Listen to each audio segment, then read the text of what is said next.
on to the next piece, which is about adults and neurodiversity. There has been considerable focus in the media and elsewhere on the growth in the awareness of neurodiverse children and young people, and deservedly so, as the true extent of neurodiversity is becoming more apparent. Considerable effort is now going into development, expansion and transformation of services to match that extent in children and young people. In fact, we were at a very productive session yesterday at Epsom and Ewell High School discussing that. However, children grow into adults, and the extent of neurodiversity in adults is likely to be much the same as is the extent now identified in children and young people. Historically, neurodiversity has often not been identified, particularly in girls and women. Those affected may not have received the best support and may instead have suffered from a wide range of other issues, including poor mental health. The Adults and Health Committee feels that public awareness of neurodiversity in adults and the related issues needs to be raised significantly to increase the public's focus on and understanding of their needs, and has therefore requested this public briefing on adult neurodiversity and the related issues to improve that issue, that focus and understanding.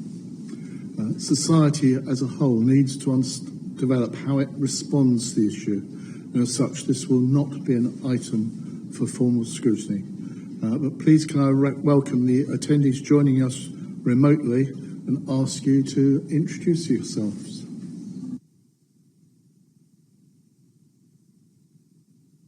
We go first in the room. So my name's Graham Wareham. I'm the Chief Executive at Surrey Borders. I'm Jackie Renfrey, Associate Director for Learning Disability and Neurodiversity with Surrey Borders. Well, good morning. Philippa Radish-Rollo, Divisional Director for Neurodiversity and Learning Disabilities at Surrey Borders. Hi all, I'm Michael Scammell, I'm Transformation Manager at Surrey Borders. Raj Mukherjee, I'm a consultant psychiatrist and lead for the Adult Neurodevelopmental Service and Professor of Psychiatry at the University of Surrey. Thank you. Shall I follow on? I think we're just into afternoon, so good afternoon, everyone. If you could please, Professor Rostel. Yeah.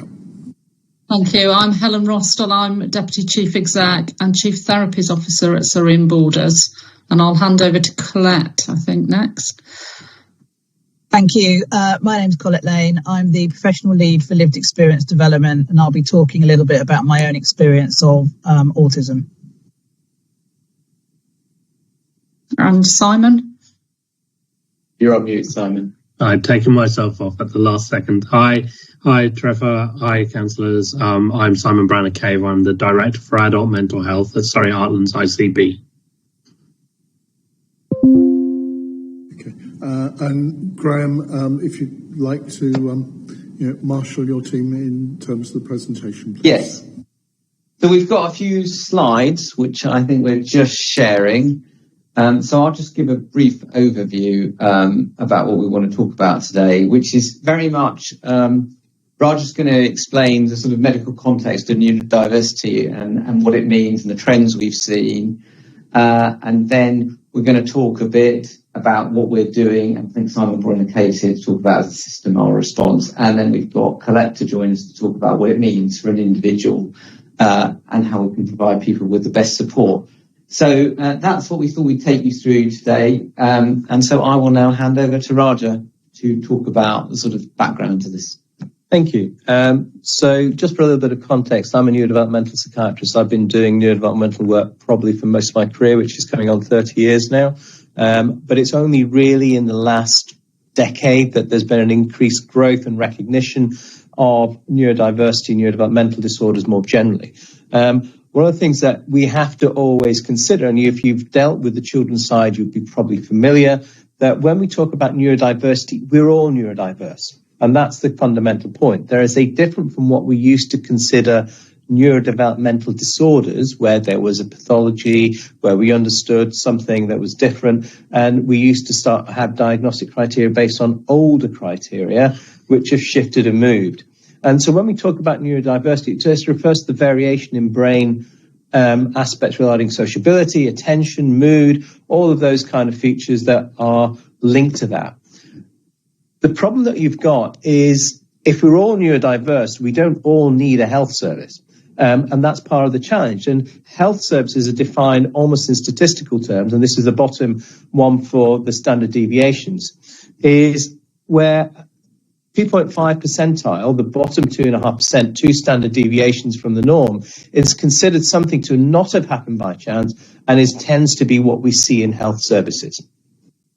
There's a lot of other factors that go on as well, and this is the other arrow one, is we have conditions where we have traits of a problem, we have issues where there are difficulties, but they don't lead to functional impairments, and so you don't end up with what we have considered in health a disorder. Now that is changing, and it was only in the 1990s that the neurodiversity model started to get more traction and has grown a great deal since. Can we move to the next slide, please? This gives you an evidence of people tend to know about autism and ADHD, but autism and ADHD represent a small proportion of the overall group. If we do studies and we look at how common neurodevelopmental disorders are more broadly, what you start to see is about 10 to 15% of that whole population will have a neurodevelopmental disorder. And when I trained back in the day, we used to say the majority of those people would have a learning disability, i.e. an IQ below 70. Around 70% were likely to have that. We now know that's the opposite way around, where almost 70% don't have a learning disability, are functioning within a typical IQ range and are struggling in different ways, often presenting to mental health services or not presenting at all. We did a prevalence study in Manchester with my research group up there, and we identified 9.5% of unidentified neurodevelopmental conditions. If you add that on, that gets to almost the 15%, which is generally quoted. But the bottom part there, you can see there's a whole range of other conditions, from fetal alcohol spectrum disorders at nearly 4% of the population, Tourette's 3%, developmental coordination disorder 6% nearly, the developmental language disorder, which isn't on there, which is extremely common as well. And so it's not just autism and ADHD. Neurodevelopmental disorders overlap, and there's a high prevalence of these across the board. So that's the first thing. They are common. 15% of the population means it is something that is widely available, widely seen, and therefore is likely to come to attention if you look for it. And that's part of the problem. Can we have the next slide? The problem is that rise for demand is also going on the background of increasing awareness, and not everything that people are aware of is necessarily correct. So the two graphs on the side is research that we've done that is currently submitted for publication, which won't be available generally, but you're showing you here. It's currently submitted. It's going through final stages. I'll explain them in a second. But there's a huge rise in demand as people start to see those traits and those symptom profiles, and they start to feel, well, do you know what, that explains me. But actually, there may be other things that can lead to it. The bottom slide I want you to look at, if you see the red dots where it says the start of COVID and it's fairly flat there, those are referral rates for ADHD and autism, and then social media assessment of ADHD. And what you can see post-COVID, after the red dotted line go vertical line, there's an exponential growth. And what that is happening is that mirrors the growth in referrals. The flat dotted, black dotted line at the moment, because it's flat, is a ratio. And what you can see is the ratio is even. And so what we're seeing is the increase in social media trend is reflecting the referral rates. And we know that social media, only about a third of what's on social media is accurate. Because what you're seeing is those traits, those difficulties that I expressed in the last slide now being found. And what that sometimes does is also lead to those people who truly have a difficulty being missed in the big referral. And we're not getting people into the right pathways. And so there's two things that I want to conclude by basically saying is first of all, they're common. Neurodevelopmental disorders represent about 10 to 15% of the population. A huge percentage of people coming into mental health services will have a neurodevelopmental component as part of their presentation, and there's a lot of people who are underserved. These services don't exist. There is a big service gap there, especially in the adult world. However, the rapid increase is not just explained by that. There are other factors going on there, which we as a service need to be thinking about who we're seeing, who's the appropriate people for us, who's appropriate for the primary care, who's appropriate in other areas. And that's the contextual aspect of where we're at currently in terms of a lot of our thinking. And I pass on to somebody else now. Simon next. Thank you, Raja. So, yeah, I sort of mirror what Raja says, maybe in slightly less clinical language, that there's in Surrey, that represents a large proportion of the population, and there are differing needs within that population, some of which are being met and some of which are not. And this is a national picture. It's not a Surrey picture. We're seeing rapidly rising demand everywhere. We're not an outlier in that respect, but it is still a challenge for services in that respect. So for the ICB, this neurodiversity is a strategic priority program area, and we are seeking to adapt and shape the market accordingly, so that we can provide the support people actually need better. As you saw, there are a large number of people waiting for SABP on their waiting list, and for medication, as you heard, which is also the national picture. There's another very large and important element of the assessment end of the story for people with an ND, which is the right to choose market. And forgive me if you know all about it, but as an NHS user, you have an automatic right to choose in a number of areas, and that includes assessments for autism and ADHD, and increasingly in Surrey, through primary care, residents go to their GP and use their right to choose, and they're seen in a market where people have NHS contracts, but they're not necessarily NHS providers. And we're doing that. And what we've seen there is a massive rise in demand. The graph goes straight up, very fast for children, but very, very fast for adults too. And such that market itself is, the people getting assessments are getting them much, much quicker. But it's larger now than the SABP service in totality. So that's a miss. That's the right to choose market is helping us meet demand. That doesn't mean it's perfect by a long way. So our market shaping involves contracting directly with that market and having a framework, and also providing information and support to primary care, to GPs, so that they can help our residents navigate their care and support more effectively. I guess the piece that comes off the end of that, which is important, is that we also have had the ADHD National Task Force come back just recently, a couple of weeks back, and that should radically alter the environment in some point in the future. Sort of a year's time is what I was quoted by someone at NHSE, because it seeks to change guidance to enable us to do referrals at a much, much lower cost base, by changing the nature of assessments, which will allow us to do many, many more assessments, should that be the right thing to do in all cases. And that really that's a sort of game changer from the assessment and diagnosis part. That's to come and requires nice guidance changing, but that will be a national NHS prescription for assessment. I think the other thing that we are doing as an ICB together with SABP, that is our response to this massive change on this front, is we've backed and we're launching a large substantive pilot with SABP and the Well Clinic at primary care level to test an alternative model for Surrey of doing assessment and diagnosis, where we can guarantee the quality of support and bring in the professionals in and oversight of SABP, as well as support bringing down that waiting list and providing the shared care that we really need our residents to benefit from, so they're not challenged further down the line in the system. And we are hoping to go live with that in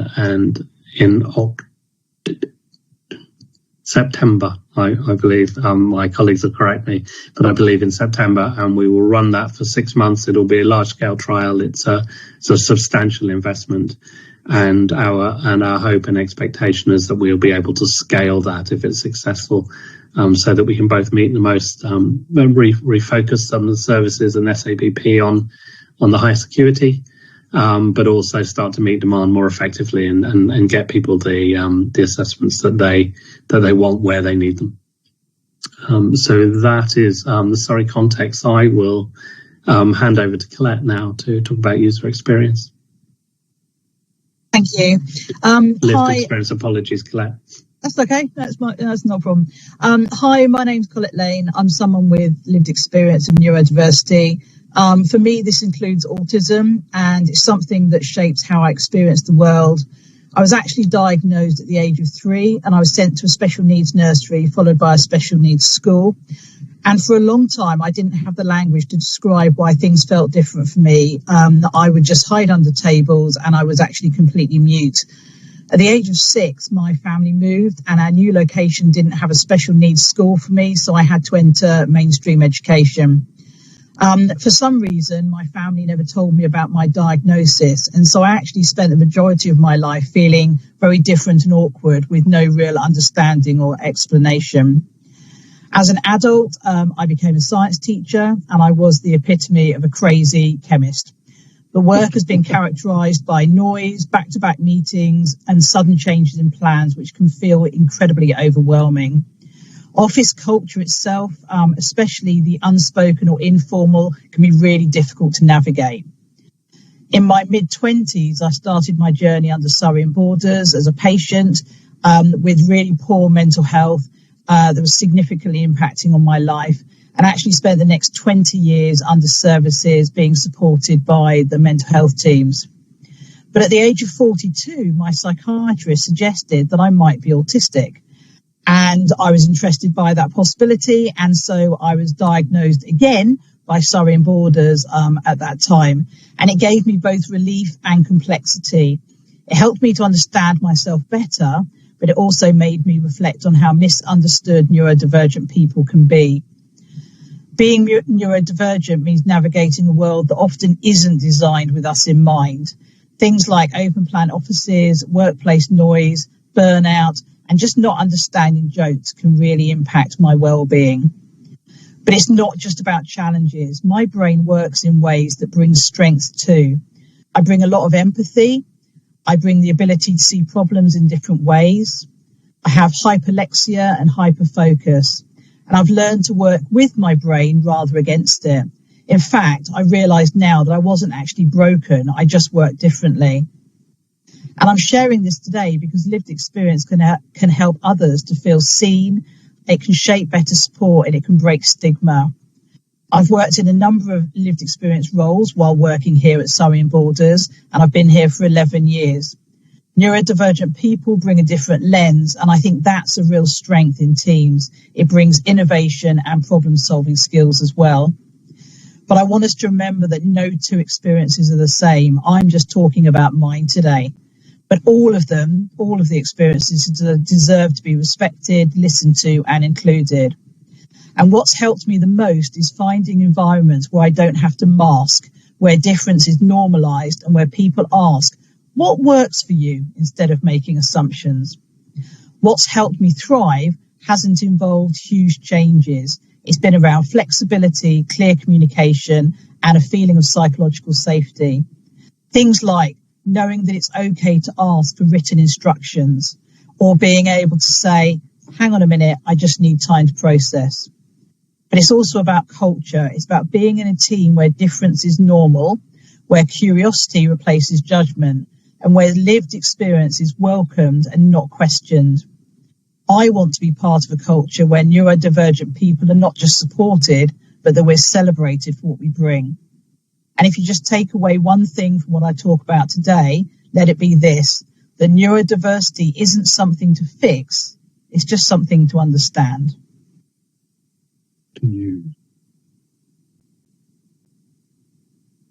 But so I think now we're going to go through different sort of offerings, and Philippa's going to lead off. Thank you, Graham. Thank you, Colette. That was so insightful and helpful. At Surrey Borders, we have currently a diagnostic pathway that is available to both people with ADHD and ASD. And we also have a prescribing pathway for people with ADHD who require medication. On both of those pathways, we do have long waiting lists, and that's due to demand outstripping capacity, which has been the case for many years and has been described by others on the presentation so far. We are doing lots of work, as Simon described, with our ICB colleagues at primary care to look at a different and more sustainable model moving forward. We're very hopeful about that work and it making a real difference to people. And we recognise that many people, would prefer to seek a diagnosis outside of our pathways. And as colleagues have said, we do really need to think differently about people and their experience and their needs. We have a small, complex ASD service that provides short-term evaluation and community support for people who have complex needs. And it's really important that we continue to prioritise that group and really think about what that means in terms of how we define and support people. As Raja described earlier on, we're also the only place in the country to have an FASD specialist clinic, and that provides assessment and strategies to those individuals to help support and help people to put strategies in place to manage behaviours. And we've also got our Recovery College, which some of you might have access to or be aware of. And at the Recovery College, there are 3 courses that are dedicated to supporting adults with neurodiversity and or their families and loved ones. And within that, there's an introduction to the autistic spectrum and an introduction to adult ADHD. They're available to everyone. They're free of charge. Signing up is really, really simple through our website, and I would encourage people to access and look. There's lots of really useful and helpful information there. And the courses that are provided are done in partnership between people with lived experience and professionals. So they're really inclusive, interesting, accessible, and like I said, free for people to access. We also have the post-diagnostic ASD course, which concentrates on supporting and helping people who already have a diagnosis, but to think about with their families what that means for them and how to really tackle some of the issues and individual needs that Colette described, and work with people on an ongoing basis to help them do their absolute best, live the life that they want to live, really. Thank you. Thank you, Philippa. And that describes what Surrey Borders do, but we work within a broader system. And I think, Simon, you're going to just talk about the broader system that's out there to support people. Yes, yeah, I will. I'll do a run through both on those elements of the system that you're aware of through the materials we provided, and just a little bit more on what the ICB is doing. So as you know, social care provides statutory support to adults with care and support needs, primarily for those with a learning disability and autism and or autism. And it's a strength-based approach working with individuals.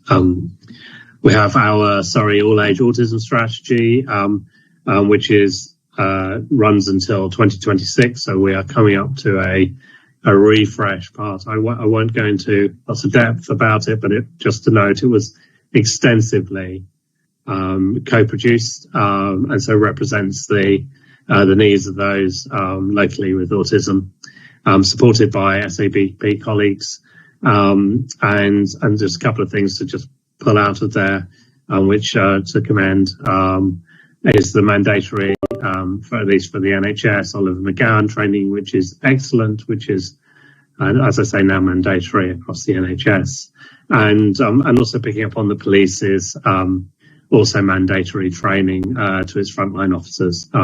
All good things, all very important in understanding the needs of people that they come across in their daily work.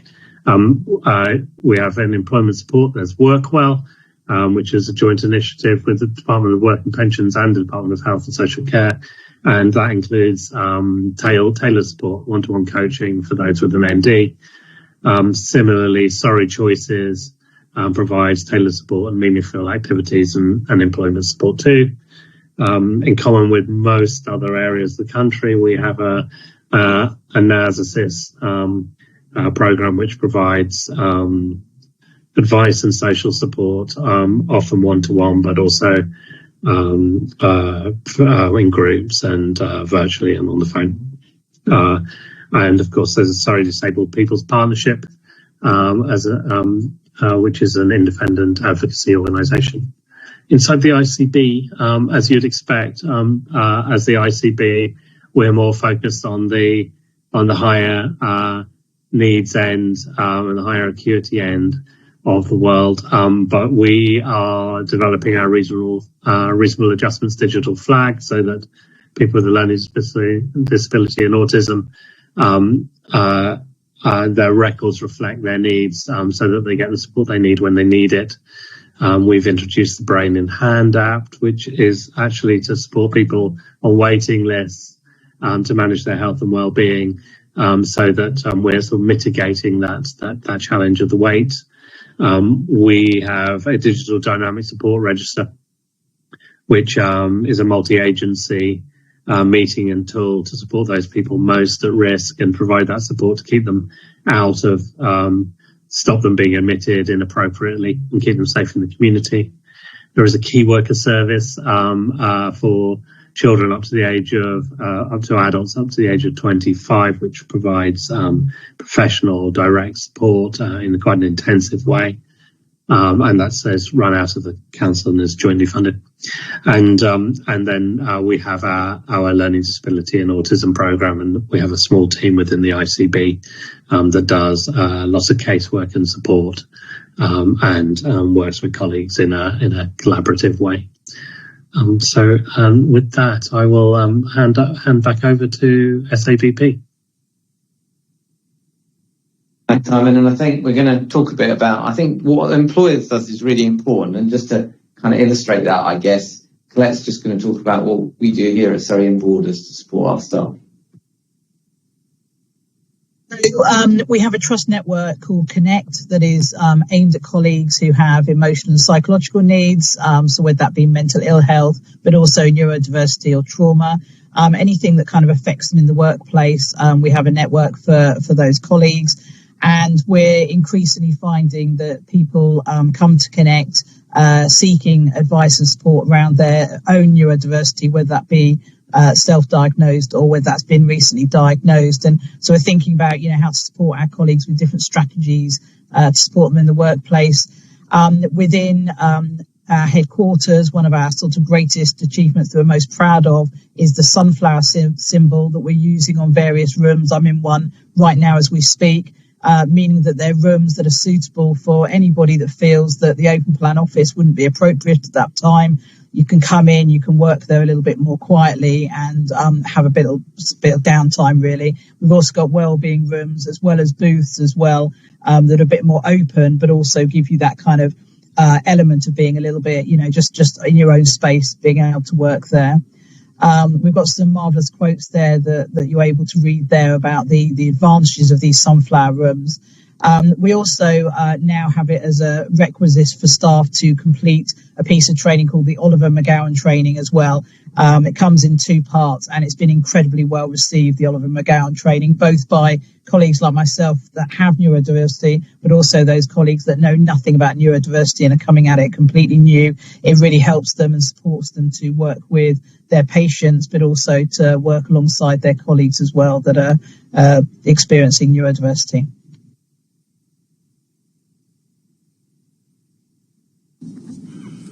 And I don't think there's any further for our presentation.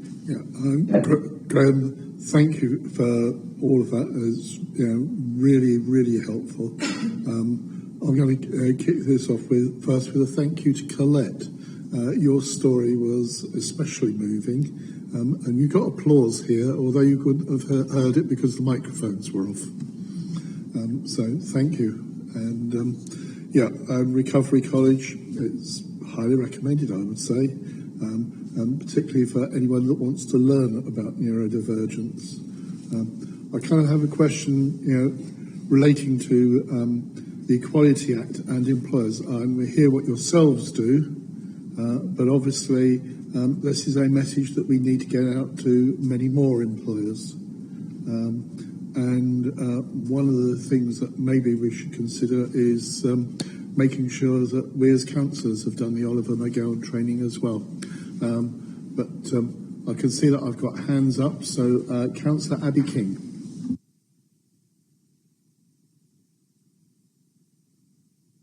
Sorry, I don't. Oh, there we go. Just a quick question. A couple of questions. Apologies.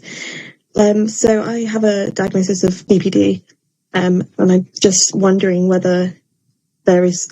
I know there's sort of an overlap between certain symptoms of BPD, ADHD, autism, and I don't know if that kind of impacts on some of those stats we saw earlier. And certainly, I think there is kind of a trend with self-diagnosis or people interested and aware about ADHD. I think that kind of goes hand in hand a little bit with BPD. And then just a second very quick question. So I represent Engfield Green, and we have an issue with our GP surgeries being registered in a different ICB. And sometimes when my residents refer, including myself, try and refer in for an ADHD diagnosis, they get sent to the wrong bit. So I'm just wondering if there's any sort of advice or tips to kind of streamline that a bit more. Thank you. Let's do the first one. Okay, so borderline BPD, borderline personality disorder, presumably is the BPD you're referring to. There are different points in time where these things develop. So a neurodevelopmental disorder is something that starts in the developmental period and continues. Often there are pre-existing either genetic or non-genetic factors that have affected your brain, and your wiring is effectively different. Now that can then be affected by life, your vulnerability and experiences, so you then shape who you become as you grow up in terms of that side of it. So it doesn't preclude you having all those diagnoses that you talk about, but to get a borderline personality disorder diagnosis, you need to have, where there's also autism or ADHD, you have to look and say, well, does this one that is earlier in onset better explain the presentation, or is it a combination of both? There's a lot of people in the past who were given BPD diagnoses who have now been identified to actually, no, it was a neurodevelopmental condition, but we didn't think about neurodevelopmental conditions back then. So we're now recognizing this is a different pathway. There are other people who actually do have a personality issue, not a neurodevelopmental disorder, where they look at it and because the symptoms are similar, anxiety, for example, can present very much like ADHD, and actually ADHD treatment can make anxiety worse. So we need to very much get the diagnostic criteria right, looking at the nature of people's lives as a whole. And the challenge we have as adults is whilst we have a really thorough, fresh history of all the difficulties people have faced, that early developmental history is often missing. And so there's challenges that we have in both sides. And so what you're basically describing is there's an improvement in knowledge, which is leading people to think differently, but it doesn't preclude those other things. And it's probably not right to go into diagnostic hierarchies and all the stuff here, but there are ways of how you would go through and try and work out which one's which. Pathways, I don't know if you want to. Don't know, maybe Simon, primary care. I mean, I was going to just say before Simon comes in that, and Simon probably want to add this, obviously we're in the middle of a reorganisation in how we commission services. So I wasn't sure whether your issue was around those areas of Surrey that are currently in the Frimley ICB, or the fact that some GP surgeries are actually crossing county boundaries, even though they're in the same practice group. But I'll let Simon give the answer for those two problems. I'm not sure I can give the answer, Councillor King, but I do recognise. I think I recognise the challenge that you're being referred to the wrong place, or referred through the wrong place. So I'm happily pick it up and provide any general advice to the committee and some thoughts and support on anything specifically to you and tips and guidance with my primary care colleagues if we could get in touch afterwards. I'm afraid, as much as Graham might hope I know the answer, I don't. I think it needs a bit of further discussion.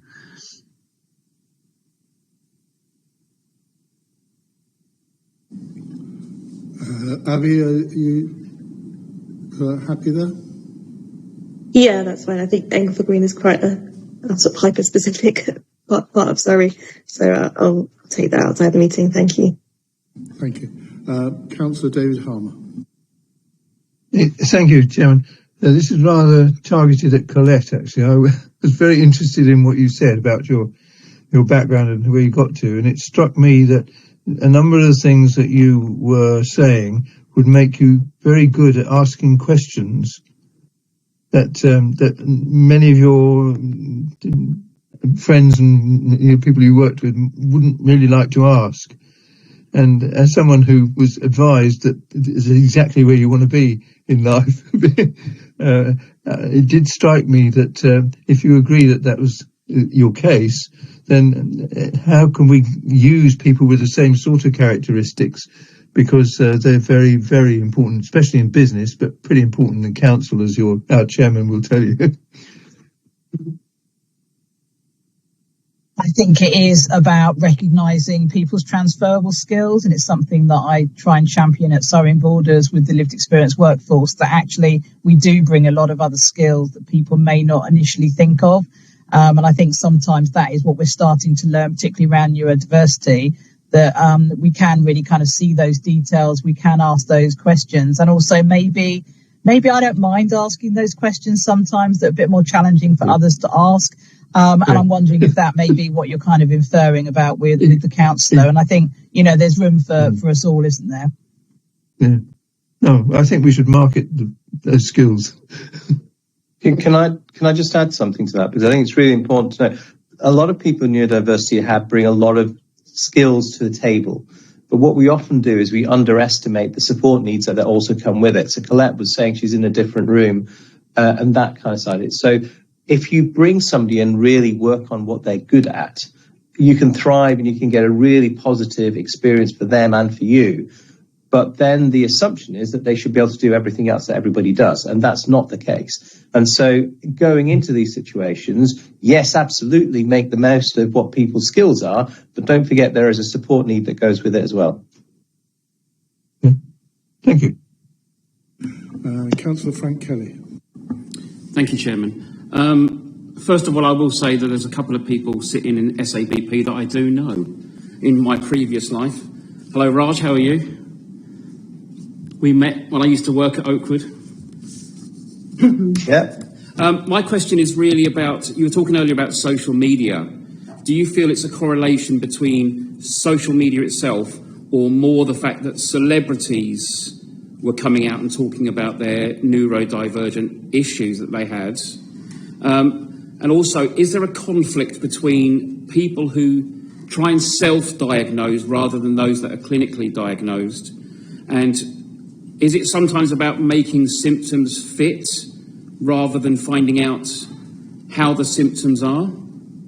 And also, as a final point, I also part of our home to school transport, where we work with a lot of people who have children with issues that go to school, and we're finding that the ages that children are being diagnosed is coming right down. Are you seeing the same with adults, or is it still quite a high age range?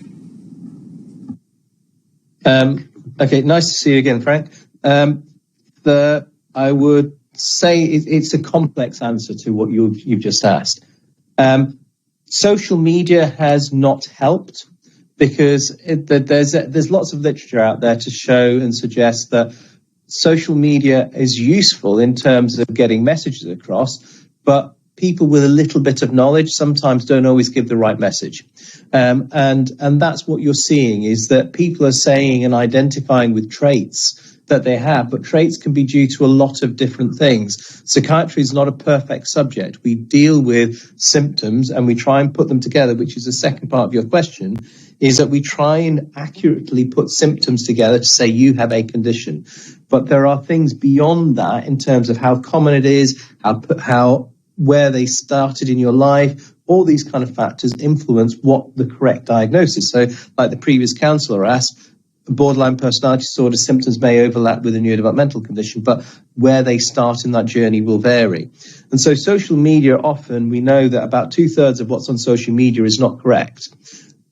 Some of it is, not all of it is. The hardest thing that people who are not experienced go onto this is to try and work through what is and what isn't accurate out there. And that's part of the challenge. In terms of identity, that is becoming increasingly a challenge in terms of diagnostics, where people who are self-recognizing themselves in a symptom, and they say that this is now their experience. And that comes back to the whole thing I was saying about what do we define as a disorder compared to what is just divergence in the whole population. And where do you draw the line with this is a debate that is nationally happening right now, which I don't think any of us really have the true answer for. But what's important is the NHS is not necessarily set up to deal with it to 100% of the population. It's designed to deal with people who've got pathological, complex issues. And so we do need to have this discussion and debate because it's not resolved anywhere. So that's not Surrey unique. I know that I go to national peer groups and we debate this all the time. The last bit about your diagnosing earlier, it depends on the recognition. So our initial understanding of just say something like autism was an aloof child who was distant in the corner, and that was what Leo Kanner's original descriptions of the condition were. That is not our recognition now of the much broader spectrum. But that also comes with challenges in that such a broad spectrum of presentation now that it's hard to define where you sit, and the overlaps are getting bigger and bigger. And so that 15% I talked about, people are seeing that 15% saying, oh, it all must be one thing. It's not. It's a neurodevelopmental condition which have different presentations, different needs, but people who know less and who are going to places where they're not neurodivergent or just either an autism or ADHD pathway are getting labelled, which may not help. And just finish with one example of that. Somebody who's got a language disorder where you need adjustments for how they understand language and how they're communicated to do not need social communication adjustments. But if you give them an autism label, they won't be getting the language adjustments. They'll just get social communication adjustments. And so you need to specify it to that person's neurodevelopmental needs. And so it's really important that we do think broader and understand the person if we're going to support that person to get the appropriate help. I hope that answers your question. Yes. Councillor Angela Goodwin. Thank you, Chair. I'm particularly interested in the mental health side of neurodiversity, and specifically people who have got a diagnosis of autism and ADHD and learning disability and XYZ. I was just wondering what facilities and offerings are there out there for people to access, for example, counselling and other support to help them get through some of the issues they may be having concerns about. Thank you. Do you want to talk about? We talked about some of the aspects of the recovery college, which is obviously there for people to access for additional support and guidance and support for families. I think it can be quite a difficult area though, can't it? And very, hard for families and people in that situation, particularly if they end up at the end of needing a hospital admission. I don't know, Raja, if you want to say a bit more about complexities of having a mental health diagnosis and neurodiversity. So the thing to bear in mind is your neurodevelopmental condition is something how your brain is wired, and it's from an early developmental period, and your experience of the world will differ. And so that makes you vulnerable to different factors that may lead to you more likely to experience a mental health problem. And so we know that from both the literature and in audits that we've done here in SABP, that a significant proportion of the people going into mental health services will have a neurodevelopmental component to their presentation. But that doesn't mean that's the primary reason they're being treated by us. And so those generic pathways that exist already will be appropriate to the majority for many people where there's a severe mental illness. Where there's a gap is where they're not quite severe enough for SABP. They're too complex for primary care services like the GPIMS or the IAP type counselling services, and there is a gap in terms of some of the services that we need to think about developing, and that's the kind of discussions that we have with Simon and other people about thinking about where are those gaps, how do we fill them, where are the support needs. But again, it comes back to the previous question, is unless you understand that individual's needs and support and what they actually need and not a generic global presentation, you're not going to be able to tailor that specific management approach. I'm being clinical, sorry, I just can't help it. But it's very much the case that you have to be specific to the individual. And so we know that and identify that there are gaps. At the moment, there are pathways that people can access if it meets it, but there's a lot of work going on to try and fill some of those. I hope that answers it. I wondered, you asked about facilities. One of the things that we have given a lot of thought to in partnership with our ICB colleagues through funding is around sensory-friendly environments. So we've done a lot of work in our inpatient environments to adapt lighting, decoration, stimuli, and obviously dependent upon individual people and what they need, but really thinking about people's experience when they're within the service and trying our best to adapt and make that environment as comfortable as possible. That's one of the programmes of work that we have focused on over the last couple of years, and it has made some difference, but it is still a complex issue when people, if you use the word facilities, when people are in environments, the environments can be overstimulus, overcrowded and difficult for people with issues within neurodiversity. I can see Simon wants to add. I was just going to add that from the not the high acuity, the complex end of this world and the gaps, just the expectation, and I'm sure the practice in SABP is that for the vast majority of people who are neurodiverse, they should be able to access the same mental health services as those that aren't, particularly given we're talking about 10 to 15% of the population, and there should be reasonable adjustment made if they're required, and that is the expectation. And we can't say that a large chunk of the population can't access our standard commissioned mental health services, and they all need something special. It's the other way around. The services need to start making adjustments for those people, and that is very much the view in Surrey, certainly in the ICP. Okay. I'll note the time on this that was allowed. We're heading rapidly towards when we need to wrap up. So, Professor Roster, I can see that you've got your hand up. If we could be brief, please, and then I've got one more question from Councillor Ernest Mallett. Yeah, just a very brief comment on the previous question from Angela, just in relation to our approach to scaffolding expertise around our community or inpatient services. So we do try to ensure that we can put expertise around those teams from Raja and colleagues who have the very in-depth knowledge around neurodiversity. Councillor Mallett.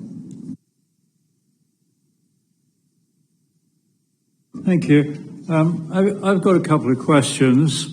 First of all, I would just say that one of my daughters was a rather rabid teenager right up until the age of 37, and now she's a perfectly normal housewife with 2 children. So my first question is it difficult to actually isolate the sort of difference between what you might call, somebody who's a very difficult teenager and has that kind of sort of mentality, and somebody who has a real neuro problem? And the second question is really, is somebody who has these real neuro problems, and most of us are familiar with very difficult autistic children, perhaps. What's the level of is there any level of curability, basically? That's really what I'm interested in. How far, I mean, obviously, you know, in the old days, these people were just locked away. And I'm personally at the moment dealing with an adult who's now about 75, who's been through the whole thing of mental hospital and so on, lives by herself in a flat now, but is still completely awkward and very difficult to deal with. So is there a sort of any kind of sort of level of ability in terms of finding a solution, shall I say, medically? Thank you. So I guess that's for me. Whilst I wouldn't dare to comment on your daughter, I think the issue is, yes, you can work out if somebody has a neurodevelopmental condition compared to other behavioural issues by taking a careful, detailed developmental history, looking at the presentation, evaluating and triangulating information so you can try and work it out. There isn't a specific test like a blood test or a COVID type test that will say, yes, you have it or you're not. In the future, we may have neurological scans and other things that we can do, but at the moment, they're too inconclusive. And so at the moment, it is only by careful evaluation that you can start to separate these things out. And in terms of development, when children are really young, that's much harder sometimes to tell what's your trajectory going to be, rather than in the adult world where we look back and say, this is what your trajectory was. And so hindsight's really helpful if we have that information. So in the adult world, we've got a lot of information that helps us guide that. In the younger children, for example, who pediatrics see, even before they even get to us an SABP, that's often much harder to do. And so it's careful evaluation. My biggest problem is that some of the places that people go to, especially in private, they don't take the careful evaluation. And so you end up with diagnoses which actually have implications socially and more widely, which actually aren't always attributed in the way that we would want them to be. The second question is, no, it's not curable. Once you have a neurological condition like this, it is permanent. However, you can minimize the impact of it. And as Colette says, if you put people into the right situations where you adjust for their needs, you can allow people to thrive. And so it's not a death sentence. It's not something that has to be negative all the time. There are lots of positives, as the other counsellor pointed out before. You can use the positives of somebody, but there's no cure per se. Yeah, thank you for that. And I'll take what started up the starting point of everybody is different, but with the appropriate support and care, many more can thrive than are sometimes appreciated. And thank you to everybody who's presented.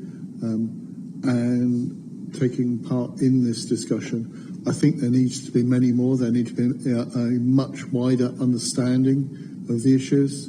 But I thank you for the session today. Okay. The date of the next meeting is Wednesday.